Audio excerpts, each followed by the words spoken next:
The U.S. state of Georgia is to go ahead with the execution of a mentally handicapped inmate despite widespread outrage. Warren Hill was convicted of killing a fellow prisoner in 1990 while he was serving a life sentence for murder. He's to be put to death on Tuesday by lethal injection. The African American has an IQ of 70. All medical specialists who have examined Hill agree that he's mentally retarded.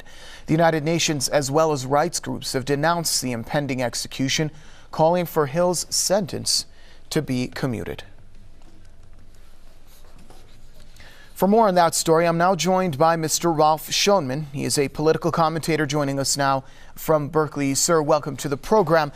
First off, given the circumstances of inmate Warren Hill, I'd like to get your thoughts on how the state of Georgia has decided to go ahead with the execution. Well, essentially, it's in the tradition of Georgia prisons, which target the poor and target the African-American population in particular. It is a long history of the most outrageous violations of basic human and democratic rights, of which this is but a shocking example. As you indicate, Warren Hill has an IQ of 70 and is universally agreed to be mentally retarded and not responsible for his actions. So to execute a man in such circumstances is an act of barbarism, as the United Nations Office of the High Commission for Human Rights has stated unequivocally. But it's an expression of the fact that millions, literally millions of people are held in conditions in American prisons that violate their basic rights. It's the criminalization of poverty, which maximum security prisons impose, where people are kept in total isolation and sensory deprivation.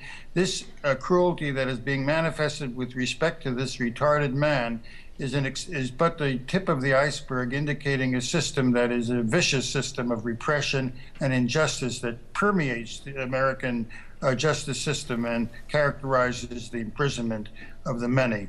And it's a huge percentage of our population that is condemned to these prisons. Mr. Schoenman, in your views, what can be done to change this, as you mentioned, vicious and unjust system? It requires struggle. It requires political struggle against the structure of power in the United States, because it's rooted in the exploitation and essentially terrorizing of our population by this tiny oligarchy that has political control of the economy and the structure of power and of the government in our country.